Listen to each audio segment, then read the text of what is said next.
Hello, friends. You know, earlier this week, our producer, Mr. Spodek, was out in public and he encountered somebody of the local government who accused us of lying. So, this is going to be our lying episode. John, you mind right by the right shoulder blade there, if you could just scratch a little bit?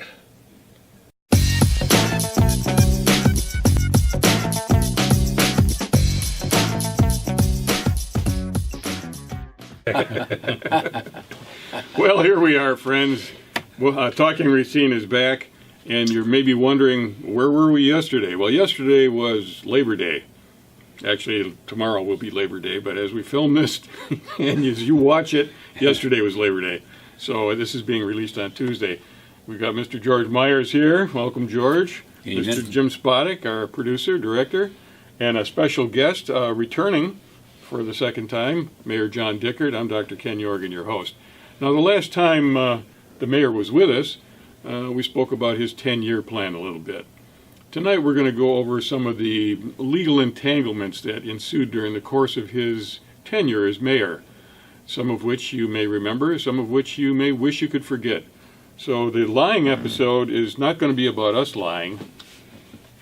It'll be somebody else. Yeah, they're lying. Yes, There's plenty going on. Yeah.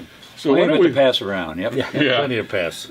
You think we ought to start out with a clip from January 4th? That's my brother's birthday, 2011 Common Council meeting. This is at the leading edge of that bar lawsuit that occurred. For a few years subsequent to 2011. And this was kind of instigated by our buddy here, right? Right. He's the one that kind of pushed it. Yeah, he's the one that pushed it. But he had willing accomplices on the Common Council. Thank you for this upcoming clip here. John. You wanted to clean out 6th Street, I remember. Right. Right. That's exactly what he said. All right. Let's just watch a little chunk here, and we'll go from there. The statutory provision that allows a citizen to make a complaint against a business establishment or location requires a sworn complaint. In this case, that did not happen.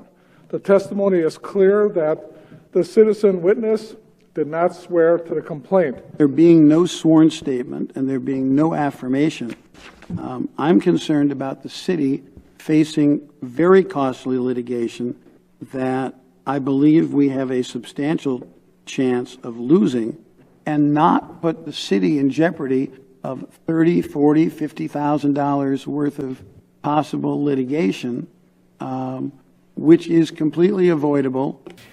Now this is very fundamental. What both those. Well, Eric Marcus is also an attorney, but he's not licensed in the state of Wisconsin. But they're both attorneys. Very fundamental, Jim. We face it as property managers if a tenant isn't paying rent. Right.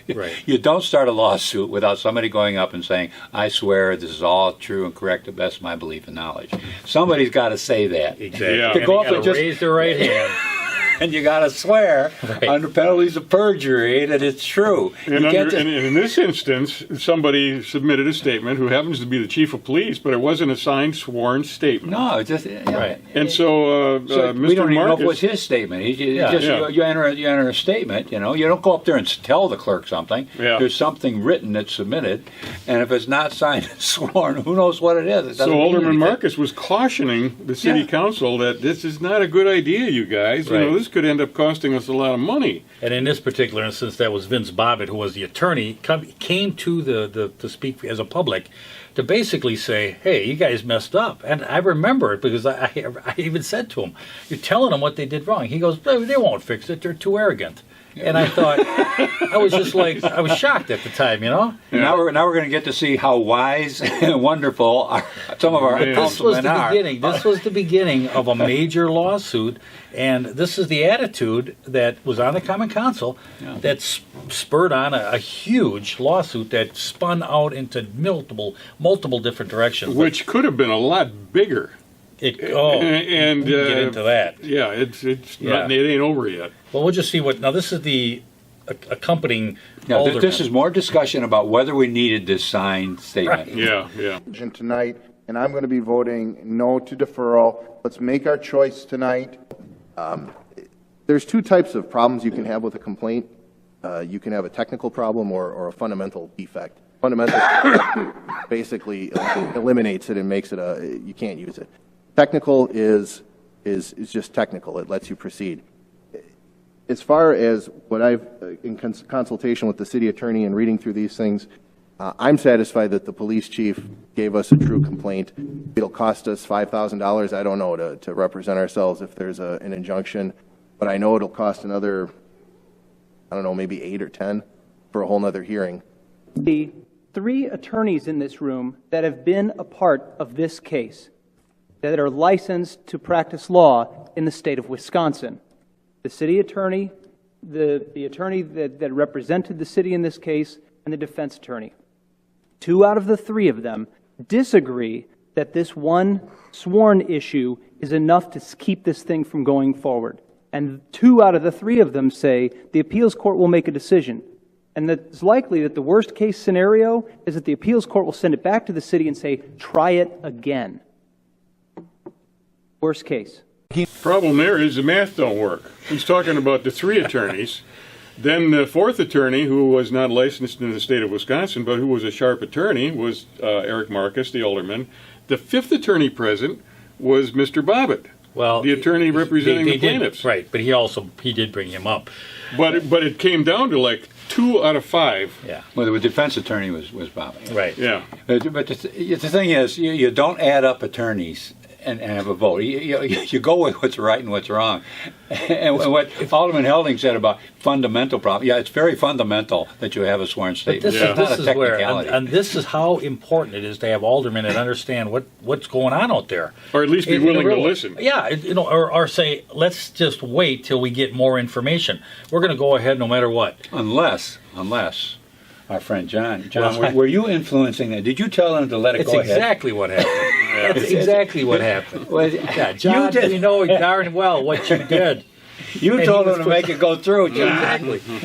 And here's what happened. Now the suit is filed. Now this was an appeals. It was filed. They took away, and at this particular ones, it was Holmes Park 6. They took away the license. He files and says, you can't take my license away. You didn't file. You didn't swear to a complaint. You didn't have a suit to do it. Yeah, So no basis. Yeah. instead of the city looking at this and saying, you know what, he might be right, let's go back to the drawing board and start again, they say, no, we did it right. They appeal it to the Wisconsin Appeals Court. What happened there, Jim? Oh my gosh, it comes back about now everybody's looking at this case. Now Holmes obviously is going out looking at attorneys, and he's getting attorneys to say, hey, you know what, there's more here than just me losing my license. You're discriminating, and I've also got all these other people who also have said they were discriminated against.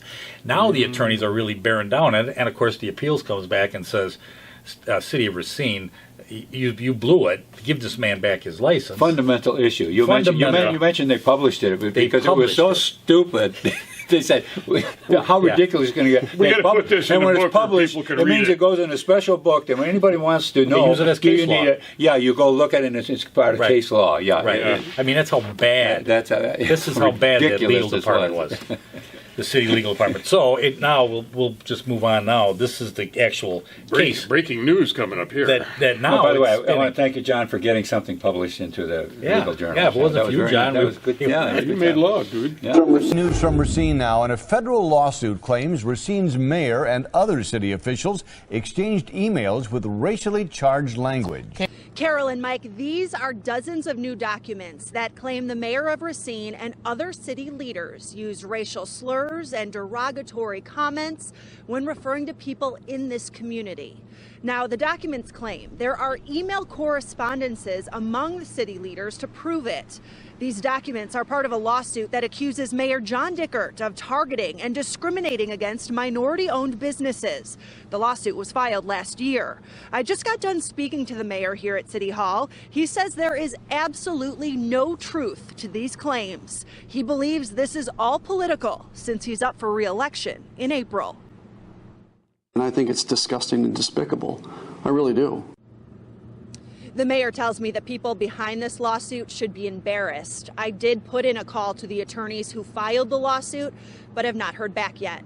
Well, thanks, John, for bringing material forth for the lying episode.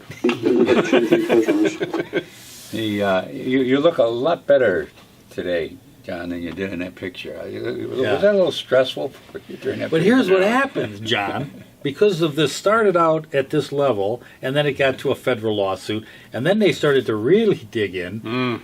And by the time it was over, which, folks, it's not really over, it ended up paying the plaintiffs $1.35 million, and I believe it paid the defense attorneys, which the city anteed up for, over $2 million. The total was $4.3 million. That was the cost of not having the sworn statement. That was where it all started. Wait a minute, is that more than the $6,000 to $8,000 at Alderman Helding? Yeah. 5 to 8. 5 to 8. 5 to 8,000? Yeah. Even Marcus was off. He said 50, 30, 40, 50, Yeah, he 60. said about 30,000. Yeah. It turned out it was that part. So 4.3 million is actually bigger. 4.3 million was a result of what snowballed on it. If it had gone through, if it had sworn the first time and done it right, it probably wouldn't even cost that much. Exactly. But by going through this whipstall procedure here, a whole bunch of other stuff started getting dug up, and all of a sudden, instead of a nice little small lawsuit, maybe a couple $100,000 or something, it's took off. $4 million. Yeah. Well, then. But thanks, John. Yeah, we all learned something from Now it. this one here, this one here is one of my favorites. I'm going to get out of the way of the finger when you're pointing there. This is the one where now, as they dug through this, and they find that there had been not only derogatory emails and different things on minority individuals, they also found that there were illegal campaign contributions made to your campaign. Oh, so this is the deposition. This is the deposition. Remember, you were being deposed. That's a deposition is a sworn sworn testimony. testimony. It's like being a court. It's a sworn interrogation. You had to raise your arm on this one, John. I know that. You had to swear to tell the truth. Yeah. Ooh, well, how'd that work out? Well, we're going to take a look. Let's take a look. How'd that work out on finding out you had some illegal? He ended up changing treasurers. Okay, well, did he do anything to fix the illegal campaign contributions that your campaign accepted? I informed Beth after seeing and hearing from them on this conversation that they needed to make sure that they were cleaned up. Belated objection misstates the record. Did he make sure that they were in fact cleaned up? That's what I told him to do. Which illegal campaign contributions did you receive? I didn't receive any. Go to the first line of the top of... We're now my second time for my meeting. Go to the first, go to the first line on the top of I think we're done, 81. Ron. We told you 4:15 and Come now on. you're just pushing us, so it's past the literally time a few that we're allowed. questions. That's what you said 5 minutes ago. This is getting ridiculous. It's not ridiculous. Yes, sir. it is. No, it's actually Ridiculous. not. We're done. Mayor Dickert, first line on Exhibit 81, and under your system, we accepted several illegal campaign contributions. That's what it says, right? You walking out? Don't turn the camera No, on. the deposition's over. You walking out? The deposition's over, Brian. Enough with the theatrics. We accepted several illegal contributions. What'd you do about it? I did not. The deposition's over. What'd you do about it? Deposition's over. We agreed 4:15. So if you notice there, he actually did acknowledge that there were illegal contributions accepted because he said, I told him to clean them up. He told him to get rid of them, that's right. When they asked him what they were, well, what were they? Yeah, John, what were they? I mean, other than you committed perjury. And contempt of court when you get him to walk out of a sworn. I don't know how you got away with that one. That was good. Yeah, was good. you pulled. Yeah, John, you got one there. That was audacious. So let's move on. The bar lawsuit. I'm sure that's one you'd like to put behind you. No, those depositions with regards, was this something? No, that was with the campaign. That was separate from the bar thing. That got was found out as it went through, and they actually did. Some people were coming out and saying, "Hey, this happened and that happened," and and actually the FBI actually got involved with it. I don't know what they do. I guess you have to be a governor to be, I don't know what the hell happens with that law. You were lucky, John. Lucky you weren't a governor. But it was you to join the Illinois governors. It was the proverbial can of worms. I mean, the bar lawsuit started out with basically one individual, and it grew to like 5, 6, 7 individuals. Right. Then there was interrogations being made about all kinds of things that surrounded the lawsuit and the activities that preceded it, and emails that flew back and forth, and that's what we just saw a part of was that deposition. It just kept going, and actually I think that Racine has a lot of, you lift the covers, man, it's not pretty. Was some of that in that package of papers that the reporter held up and said these were? Well, the emails, I've got the emails. Yeah. I mean, they are saying derogatory. racial slurs and that type of stuff in there. Yeah. Yeah, quite a bit. And was this kind of this? This was connected to it. Was connected to that. Yeah. Wow, man. Yeah. Oh, because it didn't want to sign a stupid little guy. Right. You just had to push your waiter Too out. stubborn to go and get that sworn testimony signed. Yeah, just. No, you're not going to make me do that. Yeah. Okay, John. We Here's have two one. lawyers. There's 2 lawyers to 1. We win. You don't have to do it. Okay, here's Two to what three, you're. as I pointed out. Yeah, right. Yeah. Here is John explaining some of his accomplishments. I guess that's what you call it. But We got some accomplishments here we're going to hear? well, it's his financial Yeah, accomplishments. this is a back and Let's forth with clear up a few Alderman Widener. points, President. Let's clear up a few points. Alderman Widener, if you would return to the 2017 debt finance. You recall this, Alderman Widener? This is the debt finance proposal that we put together. And if you recall, what we were left in 2009 when I started, if you recall, because I think you and Alderman Shields and Alderman Shakur were probably the only 3 aldermen that really served at any extent of period before that, was we had a highest crime rate per capita, we had the highest unemployment, Alderman Widener, I'm speaking.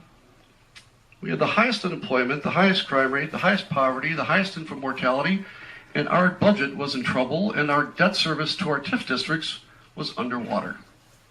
Now, this plan, which you forgot to point out the years moving forward, we restructured our debt to a point where, if you look closely, just about disappears by the term of 2030, and in the next couple of years it goes down to one of the historic low levels. Why does it do that? Old fantasy. John, that's a good one, man.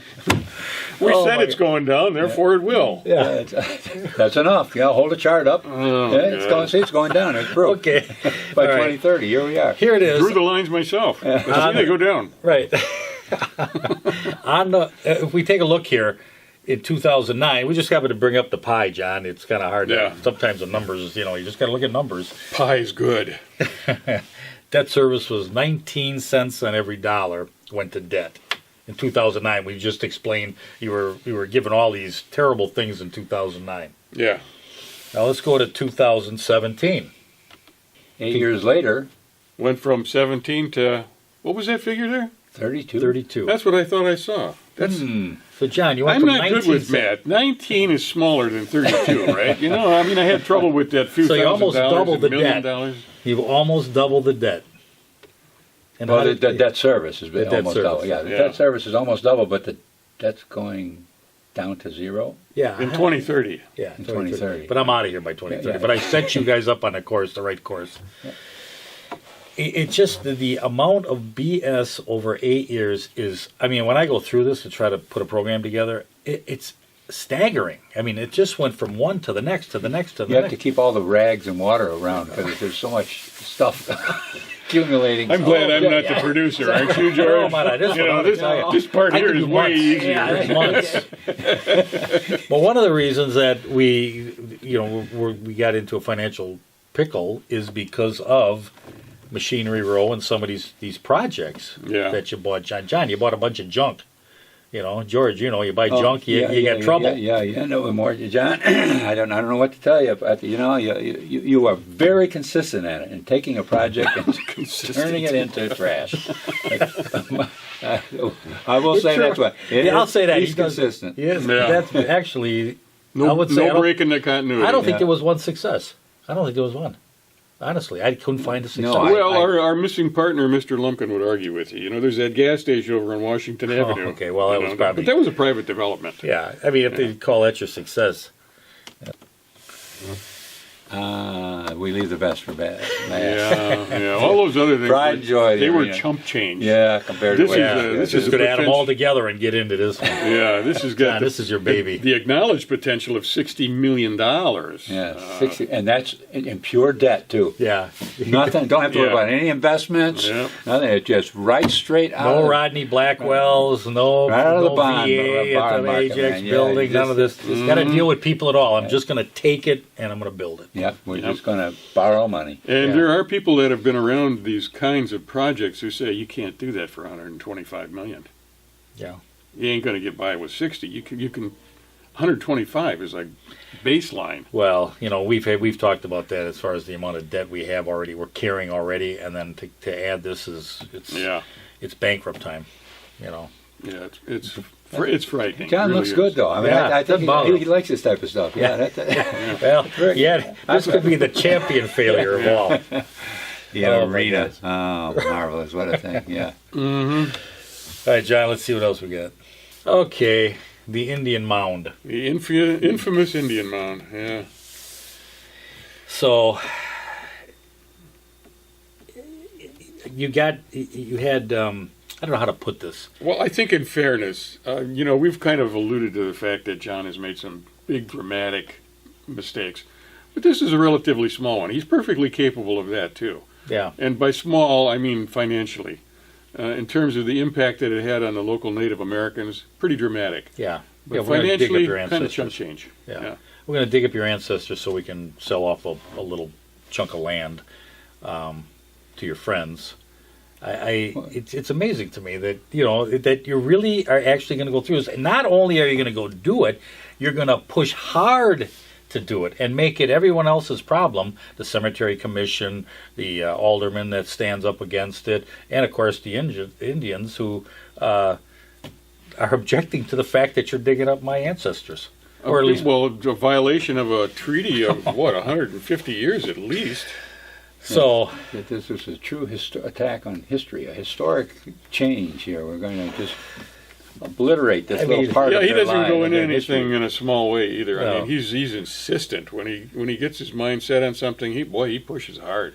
It's not like we're considering setting this land aside for some people who have been very good contributors Right. to the community. Well, yeah. We want to do a thorough investigation. We want to talk to the people that are involved in the treaty and so on and so forth.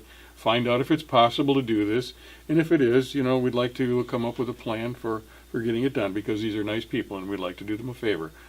No, it's like, hey, I made the deal, make it work. right, let's make this deal work. It's and, like that chart, Right. getting rid of the debt. I said so. Yeah. Make it be so. All right, we'll just watch out the rest of it. Meredith speaks for the family at a press conference Friday. The family announces it is dropping its effort to purchase this plot of land at the Mound Cemetery amid concerns that Native American remains might be buried there. And it makes the Ho-Chunk Nation quite glad, that there is some honor and respect being shown, towards something that culturally is very significant to us as a people. There are questions, however, as to whether this plot really is part of an Indian burial ground. We go back to the State Historical Society. They work to the extent humanly possible to find out all the information that they can. They said, we see no claims at all that this is anywhere near a burial site. Well, that makes me feel inhuman because I saw a map where that particular site was noted as a mound. It was. Yeah. Yeah, it's called Mound Cemetery. But there the mounds are religious in nature. There must have been something beyond human capability that I saw, so I feel inhuman. Oh, that's what I'm scary. saying. Yeah, frightening. Yeah, you're a very brave person. Yeah, well, no, continuing with the lying theme, I think. Yeah, I know. Exactly. It's to say there's no historical significance to something like the Mound. The name is historical. Exactly. It's just, exactly. It's amazing that you got someone to say that. You're very influential. You got all the way up to the state. Yeah. Well, you got that. Well, actually, I saw the guys beyond the alderman. I understand. Mound Cemetery is nationally recognized. Right. And he's in there.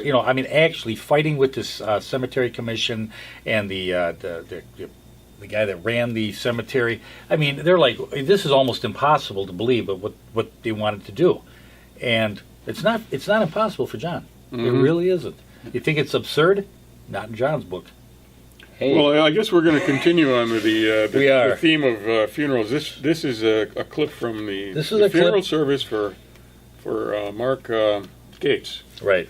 The man who was a pastor who also worked as a Department of Public Works employee. Correct. He worked on one of the refuse trucks, and unfortunately, he was struck by a car that got out of control last winter, and pinned him between the back of the garbage truck and the car. So this is at his funeral service where John is talking. Correct. But that was what Mark brought. That's right. Life. Yeah. Let's get something done. That's right. He must have figured it out ahead of time. He had a short time here on life this Christmas to say, hey, get here. So he got as much done as fast as he possibly could, and you know what? We were the beneficiaries of that. I don't know if I can. Yeah, I don't know what to say about that, quite honestly. I mean, personally, I feel that was a disrespectful display. Oh my gosh! I mean, I knew Pastor Gates, and here's the thing: you're like a chameleon. Now, if you can remember back, you two guys on your show, you were invited, talked about psychopaths and sociopaths. Sociopaths in politics. Yeah. And honestly, I don't know how you go past. I mean, this is strictly a pandering to a crowd at a funeral. Yeah, it really was. That's not. I mean, he wanted to play a black guy. Yeah, he was like a black preacher. That's what I saw. A dramatization of that. That you know, was there any other crowd that you would have presented yourself in that demeanor? Yeah, it was just that particular bunch that you decided to play the role. Yeah, he was like playing like a black priest, like a black preacher. Well, his interpretation of a black preacher. Yeah, I guess. Anyway, yeah, I know it. With apologies to all the black preachers out there. Yeah, no kidding. Okay, well, anyway, so we're going to kind of, the last clip I've got, I mean, there's a lot more, but this is now John resigning as mayor and going on to the Great Lakes under the Great Lakes Initiative, yeah, the Great Lakes St. Lawrence Initiative. And this is where he calls up Corey Mason to, here, take my place. Yeah, I want to see that guy. I got a question about that. That's a very interesting. Okay, there is somebody here that would like to say a few words. So, State Representative Corey Mason.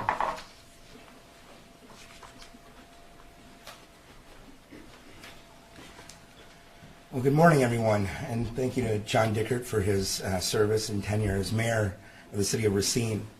I'm here today to announce that I intend to run for mayor when the vacancy opens up this summer. I love this city. I've lived here almost all my life. I've had the honor of serving this community in the state legislature for 11 years now, and I would be thrilled and honored to have the opportunity to serve this community further as its mayor. I see myself sort of picking up the torch where this administration has taken the city. What did you say that was? Choreographed. It looked like a choreograph to me. You are funny beyond your own understanding. That was amazing, John. Was he just kind of walking by there? Yeah, when what you was were it? doing anything? Yeah, he must have noticed him on the hall. City Hall and, hey, Corey, come on in. Yeah, come on in. I'm not going to be mayor much longer. Yeah. You want the job? Yeah. I don't know anybody else I can give it to, or I can, get back to you. Nobody else really likes me. Yeah. Well, you got somebody to carry that torch for you, so we can expect more machinery rows and arenas. And have we got the torch statement on here? Yeah. Oh, let's see that. Let's play that. That's a good one. Yeah, let's see if I can get back there. I see myself sort of picking up the torch where this administration has taken the city. We've been torched. Yeah, you've been warned, too. Yeah, exactly. Corey's a good kid, but man, did he pick the wrong agenda to follow there, as far as I'm concerned. I really do believe he was not in touch with the community. Because if he knew what was really happening with John and what was happening and the reason he was leaving, I think they just baited him into it. I think John baited him into it. You could, you could fit right in here. It'll be a nice fit for you. And Corey walked in there, I think, somewhat unsuspecting of what the legacy that John had. I see a little different scenario. Yeah. I'm not going to give him quite that much innocence. I think this is one of the little prizes democratic. It's partisan in nature. Yeah. The Democrats and Republicans, you listen to them. Yeah. They're counting up how many governorships they have, how many mayorships they have, besides the congressmen and senators. I think this was another little plum that was sitting here ripe for a Democrat to step in for. I think he was chosen to be, let's get in there, we can make you mayor, and we can hold that position as mayor. Yeah. Well, and that would be a stepping stone to like the Senate or a governorship or something like that. Well, you have to remember, before all this happened with the depositions of Dickert and all that, he was being, he was talked about being run for governor. So I think they've just basically took him and put him out to pasture for a little while, let the heat run off, and we'll bring him back later. I mean, John's not leaving politics. There's no way. This Great Lakes thing, that's just a decoy long enough for him to get back in. I also believe. Do you agree with that, John? Yeah, John. I think, and I also believe that this machine. We're talking right in front of him, Mary. That doesn't matter. Like he doesn't exist. Bathing in the cool waters of the Great Lakes to get the heat off. But I also believe that this arena, right here, be careful all this money that's being fed to the arena, that's all going to come back in campaign contributions down the road. I think there's, when you're sending millions of dollars in these things, it comes back, you're giving out these favors. Even if it's the people that are only making $340 an hour as advisors, some of it gets back. Hard to live on $340 an hour. They struggle though, but a little of that gets over. No, but I think Corey was, advised in advance. Be by City Hall. There's a big thing happened in City Hall, and I think he should have known better. Well, he should have known better. But I think Jim pointed it out properly. Is that Corey is not in contact with this community. I mean, he would have not said, "I'm going to pick up the torch of this last administration." No. Who would have said that with after what we've just looked at? Yeah. If he knew the failures, the line of failures, why would you want to pick that up? I think John played him personally. I think John played Corey. That's what I think. I think the Democrat Party has something in there too. Oh yeah, I agree. They're and I don't mean to be picking on Democrats. It's because the Democrats are doing it. You go to a state or a community where there's a lot of Republicans, they're probably doing the same thing over there. No, and the Libertarians do, except we don't have any power anyplace. We're already sitting in a corner waiting for somebody to say, "Hey, who's that sitting in a corner?" Right. There's really one party, but there's two. Democrats and Republicans, really only one party. Yeah. But anyway. Bipartisan treason was a term that I heard a long time ago. And they're doing head counts, and they wanted to keep this one. I agree. And this is a Democratic stronghold. I mean, there's no doubt. You can't say Racine is. 30 years has been Democrats, and they're just going to plug another one in. That's right. And this is just what they do. Yeah. That's the nature of it. And he's going to pick up the torch. Right. I help burn the city. I know. I keep the flames going. Right. Yeah. Well, gentlemen, I think we've lied our way through another one. Yes, we've the lying episode. I hope it's fulfilled your dreams. Say goodbye to the nice people out there, George. Bye, nice people. Jim. Bye. Thanks for being here. We hope you had a good holiday tomorrow, which is now yesterday. See you soon.